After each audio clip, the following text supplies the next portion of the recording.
Bayangkan hidupmu berubah 180 derajat dalam semalam. Dari pengusaha sukses, tiba-tiba diusir keluarga, kehilangan harta, bahkan jarimu dipotong. Semua karena satu keputusan, memilih Islam. Ini adalah kisah nyata Joe Hovie, seorang pria yang relanya dengan Allah diuji hingga batas terdalam. Dari mimpi gaib yang menyelamatkannya dari kanker stadium 4, hingga diadili keluarga sendiri, tidur di kolong jembatan, dan akhirnya menemukan cahaya di ujung terowongan. Apakah kau akan bertahan jika segala sesuatu yang kau cintai direnggut? Apakah imanmu cukup kuat untuk melewati ujian terberat? Dengarkan kisahnya hingga akhir, dan temukan hikmah yang akan mengubah cara kau melihat hidup. Sebelum kita mulai, kasih tahu di komentar, kau dari kota mana, dan apa ujian terbesar yang pernah kau hadapi dalam hidup? Jangan lupa subscribe channel Narasi Kreator dan nyalakan lonceng notifikasinya, agar kau tidak ketinggalan cerita-cerita inspiratif lainnya. Untuk kalian yang sudah subscribe, semoga Allah selalu melimpahkan rahmat, rezeki, dan kekuatan iman dalam setiap langkah hidupmu.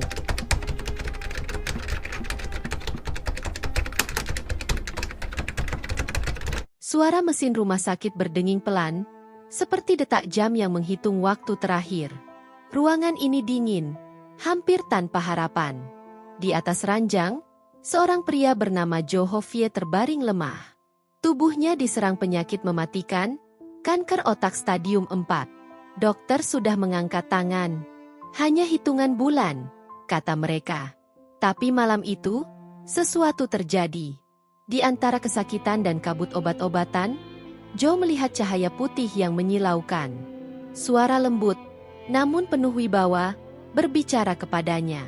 Jika engkau ingin sembuh, sembahlah Tuhan yang benar. Tuhan yang esa, tanpa sekutu, tanpa anak. Masuklah ke dalam cahayanya. Joe terbangun dengan keringat dingin. Tubuhnya terasa berbeda. Dokter yang memeriksanya terkejut. Penyakitnya hilang tanpa jejak. Ini mukjizat, kata mereka. Tapi Joe tahu, ini lebih dari sekadar kesembuhan. Ini panggilan. Tapi apakah ia berani menjawabnya? Joe Hovie pulang ke Jakarta dengan tubuh yang sembuh, tetapi pikirannya masih kalut. Ia tahu, mimpi itu bukan sekadar hayalan, tapi ketakutan menghantuinya. Keluarganya adalah penganut Kristen fanatik. Ayahnya, seorang imigran Tionghoa yang tidak pernah berbicara bahasa Indonesia, selalu menuntut kesetiaan pada tradisi. Ibunya, keturunan Betawi yang taat, tidak akan menerima keputusannya untuk masuk Islam. Dan ada harta yang ia miliki, toko emas, berlian, apartemen mewah, mobil-mobil mahal. Semua itu bisa hilang dalam sekejap jika ia memilih jalan baru. Aku sudah sembuh. Mungkin ini cukup, pikir Joe. Ia kembali berdagang, seolah tidak terjadi apa-apa. Tapi Allah tidak membiarkannya lupa. Beberapa minggu kemudian, sakitnya kambuh, lebih parah dari sebelumnya. Demam tinggi, pusing yang menyiksa, tubuhnya melemah lagi. Dan di tengah kesakitan, cahaya itu muncul kembali. Engkau telah mengingkari janji. Ini kesempatan terakhir. Pilihlah, dunia yang fana, atau keselamatan abadi. Joe terguncang. Ia tahu, kali ini tidak ada jalan kembali. Ruangan gelap, hanya lampu meja yang menyala redup. Joe duduk termenung, tangan gemetar memegang sebuah buku kecil, Al-Quran terjemahan yang ia beli secara diam-diam. Keringat dingin membasahi dahinya. Ia tahu, keputusan ini akan mengubah segalanya. Esok paginya, dengan langkah berat, Joe menuju masjid di dekat rumahnya. Di sana, ia bertemu seorang ustaz yang tenang dan bijaksana. Dengan suara bergetar, Joe menceritakan mimpinya, kesembuhannya, dan ketakutannya. Ustaz itu mendengarkan dengan saksama, lalu berkata, "Ini adalah hidayah, Joe. Tapi ingat, Islam tidak memaksa. Jika engkau memilih jalan ini, bersiaplah kehilangan segalanya. Keluarga, harta, bahkan namamu." Joe menatap lantai, jari-jarinya menggenggam erat. "Aku siap," katanya pelan, tapi pasti. Dengan dibimbing ustaz, Joe mengucapkan 2 kalimat syahadat. Suara itu terasa ringan, tetapi beban di hatinya justru semakin berat. Ia tahu, perjuangannya baru saja dimulai. Setelah mengucapkan syahadat, Joe merasakan perubahan dalam dirinya. Ia mulai belajar salat, membaca Al-Quran, dan memahami ajaran Islam dengan sungguh-sungguh. Namun, rahasianya tidak bertahan lama. Suatu sore, saat Joe sedang membaca buku tentang Islam di kamarnya, pintu terbuka dengan keras. Kakak iparnya, seorang pendeta dengan wajah merah marah, berdiri di depan pintu. "Apa yang sedang kau baca?" tanyanya dengan suara menggelegar. Joe tidak sempat menjawab. Kakak iparnya merampas buku itu, membuka-bukanya dengan kasar, dan matanya membelalak saat melihat tulisan Arab. "Engkau berkhianat!" teriaknya. Dalam sekejap, seluruh keluarga besar Joe berkumpul. Mereka mengadili Joe di ruang tamu, seperti sebuah pengadilan tanpa belas kasihan. Ayahnya menatapnya dengan mata penuh kekecewaan, sementara ibunya menangis terseduh-seduh. "Kau telah menodai nama keluarga," kata ayahnya dengan suara gemetar. Joe berdiri tegak, meskipun hatinya bergetar. "Aku hanya mengikuti hidayah yang Allah berikan," katanya dengan tenang. Keluarganya tidak menerima jawaban itu. Kakak iparnya, dengan mata berapi-api, meraih pisau dapur. Joe tidak sempat berontak. Rasa sakit yang menyiksa menyebar dari jarinya. Satu jari terpotong. Darah menetes di lantai, tetapi Joe tidak berteriak. Ia hanya menatap kakak iparnya dengan mata yang tenang, meskipun tubuhnya gemetar. "Ini peringatan terakhir," kata kakak iparnya dengan suara dingin. "Tinggalkan Islam, atau kau akan kehilangan segalanya." Joe tidak menjawab. Ia tahu, tidak ada jalan kembali. Esok harinya, keluarga besarnya berkumpul lagi.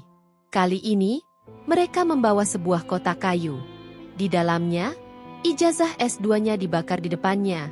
Abu-abu membumbung ke udara. "Kau tidak layak lagi menjadi bagian dari keluarga ini," kata ayahnya dengan suara datar. Joe tidak berusaha membela diri. Ia hanya menunduk, menerima nasibnya. Kemudian, mereka mengusirnya. Tidak ada harta yang bisa dibawa. Tidak ada uang, tidak ada kenangan. Hanya baju yang melekat di tubuhnya dan selembar sertifikat mualaf yang ia pegang erat. Dengan langkah berat, Joe keluar dari rumah mewah yang pernah menjadi miliknya. Pintu ditutup dengan keras di belakangnya. Ia sekarang sendirian, tanpa apa-apa. Tapi di hatinya, ada sesuatu yang lebih kuat. Keyakinan bahwa Allah tidak akan meninggalkannya. Joe berjalan tanpa tujuan, kakinya terasa berat, jarinya yang terpotong masih berdenyut nyeri. Ia tidak tahu harus pergi kemana. Semua pintu tertutup baginya. Tapi kemudian, ia ingat kata-kata Ustaz. "Jika engkau benar-benar memutuskan, datanglah ke masjid. Kami akan menolongmu." Dengan langkah tersendat, Joe menuju masjid yang pernah ia kunjungi. Di sana, Ustaz yang pernah membimbingnya sedang duduk di halaman, membaca kitab. Ketika melihat Joe, Ustaz itu langsung berdiri, matanya penuh belas kasihan. "Apa yang terjadi, Nak?" tanyanya pelan. Joe hanya bisa mengangguk. Air mata mulai membasahi pipinya. Ustaz itu segera memeluknya, lalu membawanya ke dalam. "Engkau tidak sendirian. Allah selalu bersama mereka yang sabar." Malam itu, Joe tidur di ruang tamu rumah Ustaz, untuk pertama kalinya sejak diusir. Ia diberi makan, pakaian bersih, dan yang paling penting, harapan. Esok paginya, Ustaz itu berkata, "Kau harus belajar, Joe. Ilmu adalah senjata seorang muslim. Tanpa ilmu, imanmu bisa goyah." Joe mengangguk. Ia tahu, perjalanannya baru saja dimulai. Fajar menyingsing ketika Joe tiba di pesantren yang terletak di pedalaman Jawa. Udara segar, suara azan berkumandang, dan deretan santri yang berjalan tergesa menuju masjid. Ini adalah dunia baru baginya. Ustaz yang menemaninya memperkenalkannya kepada Kiai, seorang ulama yang bijaksana. Kiai itu menatap Joe dengan mata tajam, lalu tersenyum. "Kau datang dengan bekas luka, tetapi itu adalah tanda keberanianmu. Di sini, kau akan lahir kembali." Hidup di pesantren tidak mudah. Joe harus belajar dari nol, membaca Al-Quran, memahami tata cara salat, dan menghafal doa-doa dasar. Tubuhnya yang pernah terbiasa dengan kemewahan kini harus tidur di kamar sederhana, makan nasi dengan lauk seadanya, dan bangun sebelum subuh untuk tahajud. Tapi di balik kesederhanaan itu, Joe menemukan kedamaian. Ia tidak lagi merasa sendirian. Santri-santri lain memperlakukannya seperti saudara, dan Kiai selalu siap mendengarkan keluh kesahnya. Suatu malam, setelah salat Isya, Kiai memanggilnya. "Joe, imanmu sudah kuat, tapi apakah kau siap untuk ujian berikutnya?" Joe menatap Kiai dengan penuh rasa ingin tahu. "Ujian apa, Kiai?" Kiai hanya tersenyum. "Sabarlah, Allah akan menunjukkan jalannya." Fajar menyingsing ketika Joe tiba di pesantren yang terletak di pedalaman Jawa. Udara segar, suara azan berkumandang, dan deretan santri yang berjalan tergesa menuju masjid. Ini adalah dunia baru baginya. Tidak ada lagi gemerlap emas dan berlian, tidak ada lagi suara hiruk-pikuk kota.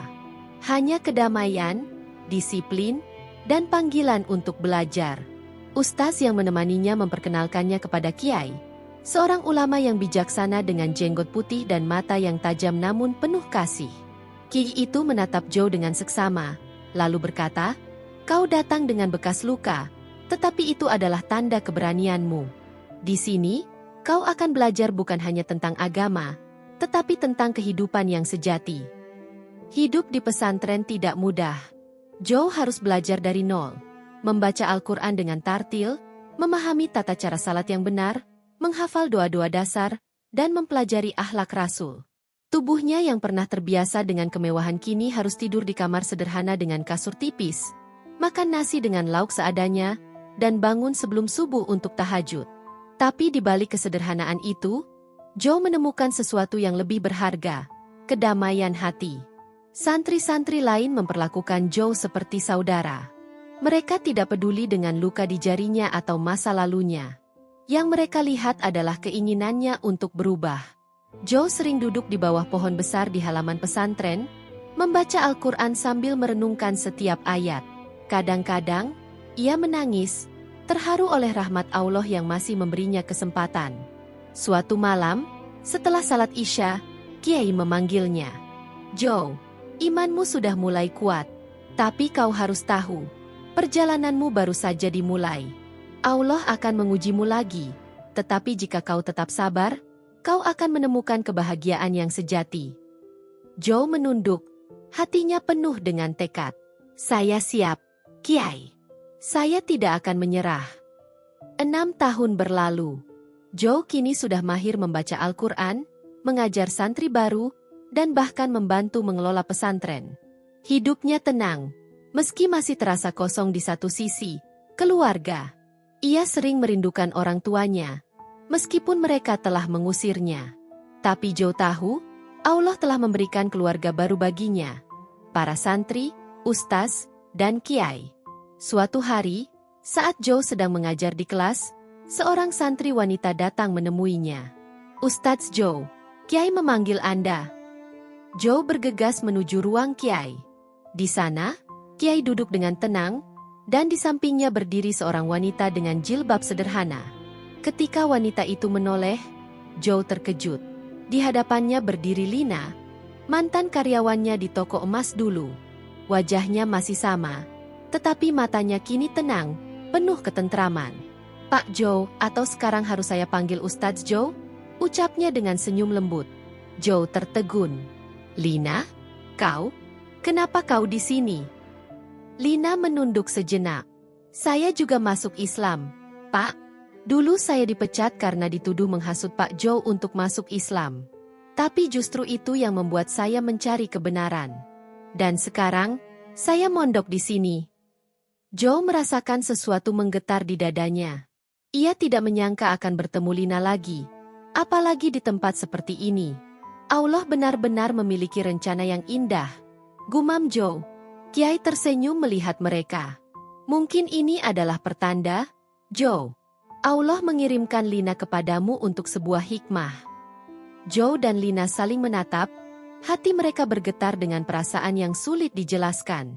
Hujan turun deras di atas atap pesantren, suara tetesan air menambah suasana hening di malam itu. Joe dan Lina duduk di serambi kecil, berhadapan dengan secangkir teh hangat. Kisah mereka saling bersilangan, dari dunia materi hingga jalan spiritual. Saya tidak menyangka akan bertemu Pak Joe di sini, kata Lina, matanya menatap cangkirnya. Dulu, saya hanya seorang karyawan biasa. Tapi sekarang, saya merasa Allah mengatur pertemuan ini. Joe merenung. Ia tahu, perasaannya kepada Lina bukan sekadar persahabatan. Tapi ada satu masalah besar, usia. Joe 22 tahun lebih tua dari Lina. Kau masih muda, Lina. Kau pantas mendapatkan yang terbaik. Lina mengangkat kepalanya, matanya berbinar. Yang terbaik bagi saya adalah orang yang mengajarkan saya tentang iman, Pak Joe. Dan itu adalah Anda. Hati Joe berdebar kencang. Ia tahu, ini bukan sekadar soal perasaan, tapi tentang tanggung jawab.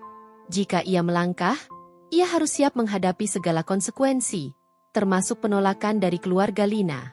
Aku tidak ingin kau menyesal nanti, kata Joe pelan. Lina tersenyum. Saya tidak akan menyesal, Pak Joe. Saya percaya ini adalah jalan Allah. Joe menatap Lina dengan lembut. Baiklah, tapi kau harus bersabar. Orang tuamu tidak akan mudah menerima ini. Kiai memanggil Joe ke ruang tamu pesantren. Wajahnya serius, tetapi ada kilauan harapan di matanya. Joe, Lina telah menceritakan semuanya padaku. Ia ingin menikah denganmu. Tapi kau harus tahu, ini bukan perkara mudah. Joe menunduk. Ia tahu, perbedaan usia dan latar belakang mereka akan menjadi ujian. Saya siap, Kiai. Saya tidak akan menyia-nyiakan kesempatan ini. Kiai mengangguk. Baik. Tapi kau harus meminta izin kepada orang tua Lina. Dan mereka tidak akan mudah menerima ini. Esok harinya, Joe dan Lina berangkat menuju rumah orang tua Lina. Perjalanan terasa panjang, hati Joe berdebar-debar. Ketika mereka tiba, ayah Lina menyambut mereka dengan wajah dingin. Apa maksudmu datang ke sini, Pak? Tanyanya dengan nada tajam. Joe menarik napas dalam-dalam. Saya datang untuk meminta izin menikahi Lina, Pak. Ayah Lina terkejut, lalu marah. Kau terlalu tua untuknya, dan kau tidak punya apa-apa. Bagaimana kau bisa menjamin kebahagiaannya? Joe menatapnya dengan tenang. Saya tidak punya harta, Pak, tapi saya punya iman. Dan saya berjanji akan menjaga Lina dengan sepenuh hati. Ayah Lina diam sejenak, lalu berkata, saya tidak bisa menerima ini. Kau harus pergi. Lina menangis, tetapi Joe tetap tegak. Saya tidak akan menyerah, Pak. Saya akan membuktikan bahwa saya layak. Ayah Lina menatapnya dengan tajam. Kau punya waktu 1 tahun. Jika dalam 1 tahun kau bisa memberikan Lina kehidupan yang layak, saya akan mempertimbangkan lagi. Joe mengangguk. Saya terima tantangan itu, Pak. Joe dan Lina kembali ke pesantren dengan tekad yang lebih kuat. Mereka memulai usaha kecil-kecilan, menjual kue buatan Lina, mengajar ngaji pada anak-anak, dan membantu petani di sawah. Setiap rupiah mereka kumpulkan, setiap doa mereka panjatkan. Hidup mereka mulai membaik. Joe bahkan bisa menyisihkan uang untuk membeli perhiasan sederhana bagi Lina, sebuah simbol janjinya untuk memberinya kebahagiaan. Tapi Allah selalu menguji hambanya. Suatu pagi, berita tentang pandemi COVID-19 menyebar dengan cepat. Pemerintah mengumumkan lockdown. Bisnis Joe terpaksa tutup. Pelanggan menghilang, tabungan menipis, dan utang mulai menumpuk. Mereka kembali ke titik nol. Lina tetap tabah. Tetapi Joe merasa hatinya hancur. Aku gagal. Lina, aku tidak bisa memberikan yang terbaik untukmu. Lina memegang tangannya dengan erat. Kita masih punya iman, Joe. Itu yang paling penting. Allah tidak akan meninggalkan kita. Tapi ujian belum berakhir. Anak mereka lahir di tengah pandemi. Biaya hidup semakin tinggi, sementara penghasilan mereka hampir nol. Joe terpaksa menitipkan Lina dan bayi mereka pada mertua, sementara ia sendiri tidur di kolong jembatan, bekerja serabutan sebagai tukang cuci piring dengan upah Rp50.000 per hari. Setiap malam, ia mengirimkan sebagian upahnya pada Lina, meski perutnya keroncongan. "Aku harus bertahan," gumamnya dalam doa. Hujan deras mengguyur kota, membasahi setiap sudut jalanan yang gelap. Di bawah jembatan yang menjadi tempat berlindungnya, Joe duduk dengan tubuh yang basah kuyup. Perutnya keroncongan, tetapi hatinya tetap kuat. Setiap hari, ia bekerja dari pagi hingga malam, mencuci piring di warung nasi dengan upah Rp50.000 per hari. Uang itu ia kirimkan kepada Lina dan anak mereka, meskipun ia sendiri seringkali hanya makan seadanya. Suatu sore, ketika Joe sedang duduk di bawah jembatan, seorang lelaki berjubah putih mendekatinya. "Pak Joe?" tanya lelaki itu dengan suara lembut.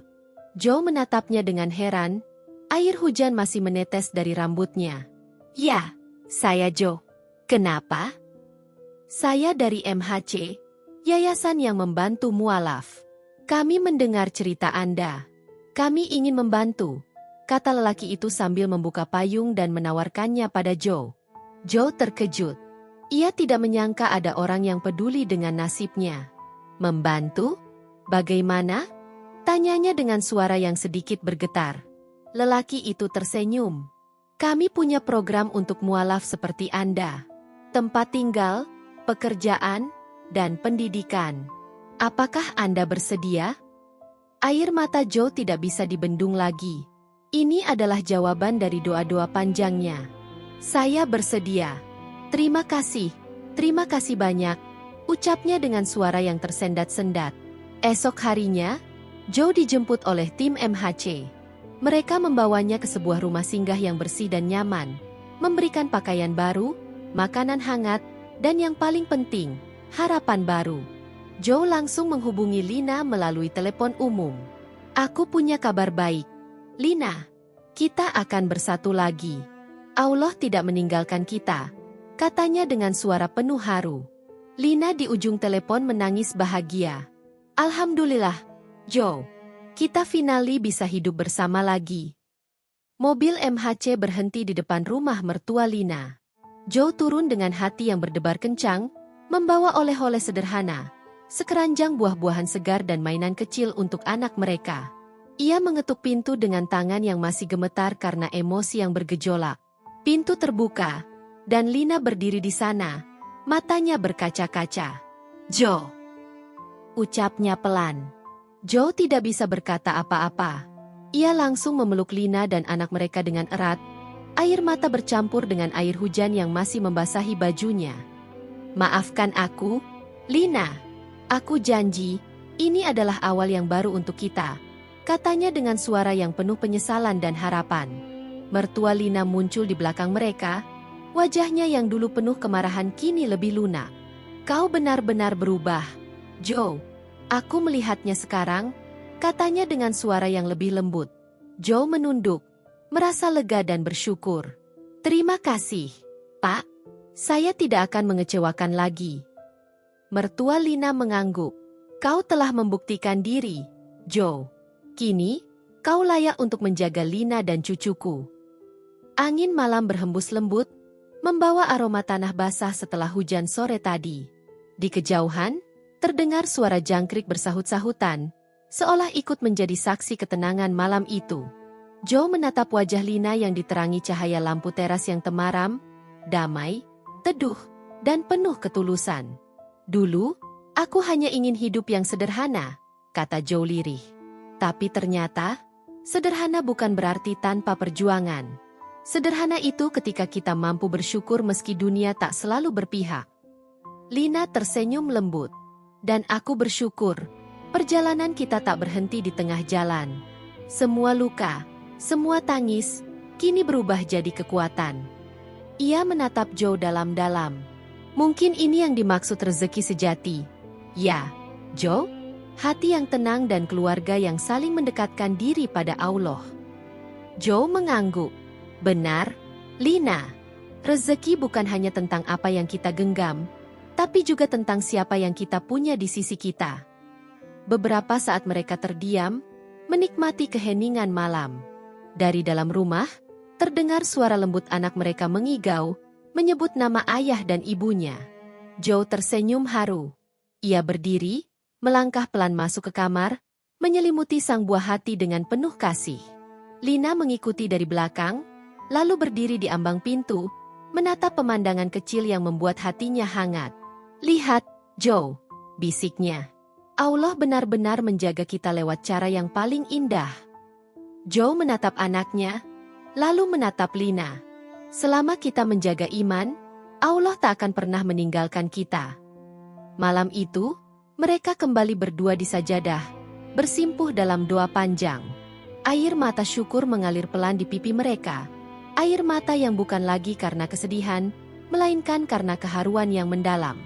Dan di balik langit malam yang penuh bintang, doa mereka naik tinggi, menembus langit ketujuh. Doa tentang keluarga yang diberkahi. Doa tentang umat yang mereka bimbing.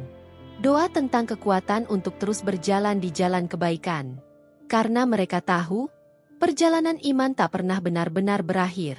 Ia hanya berganti bab, dari ujian menuju keberkahan, dari air mata menuju senyuman, dari kehilangan menuju makna. Apakah kamu ingin saya lanjutkan lagi ke bagian epilog yang menggambarkan bagaimana kehidupan mereka setelah beberapa tahun? Misalnya saat anak mereka tumbuh dan meneruskan perjuangan orang tuanya? Setiap ujian dalam hidup adalah kesempatan untuk membuktikan keteguhan iman. Joe Hovie kehilangan segalanya. Harta, keluarga, bahkan jarinya. Tetapi ia tidak kehilangan keyakinan pada Allah. Kisahnya mengajarkan kita bahwa iman sejati tidak diukur dari kemewahan dunia, tetapi dari ketabahan dalam cobaan. Ketika kita berani melepaskan apa yang kita cintai demi kebenaran, Allah akan menggantinya dengan sesuatu yang lebih baik. Joe kehilangan keluarganya, tetapi mendapatkan keluarga baru dalam Islam. Ia kehilangan hartanya, tetapi mendapatkan kedamaian dan berkah yang tak ternilai. Kisah ini juga mengingatkan kita bahwa cinta sejati lahir dari pengorbanan. Lina menerima Joe bukan karena harta, tetapi karena keimanan dan ketulusan hatinya. Pernikahan mereka bukan tentang kemewahan, tetapi tentang kepercayaan dan perjuangan bersama. Terakhir, jangan pernah menyerah. Meskipun Joe pernah tidur di kolong jembatan, Allah tidak pernah meninggalkannya. Setiap kesulitan adalah ujian, dan setiap ujian adalah kesempatan untuk menjadi lebih kuat. Pernyataan. Kisah ini adalah fiktif yang dibuat berdasarkan inspirasi dari cerita nyata, ditujukan untuk diambil hikmah dan pelajarannya. Semua karakter dan peristiwa dalam cerita ini hanya rekaan belaka, meskipun terasa nyata untuk memberikan pelajaran berharga bagi pendengar. Terima kasih. Terima kasih telah mendengarkan kisah ini hingga akhir. Semoga hikmah yang terkandung di dalamnya menginspirasi dan memperkuat iman kita semua. Jika kalian menyukai cerita ini, jangan lupa untuk like, komentar, dan subscribe agar kita bisa terus menghadirkan cerita-cerita bermakna lainnya. Sampai jumpa di cerita berikutnya.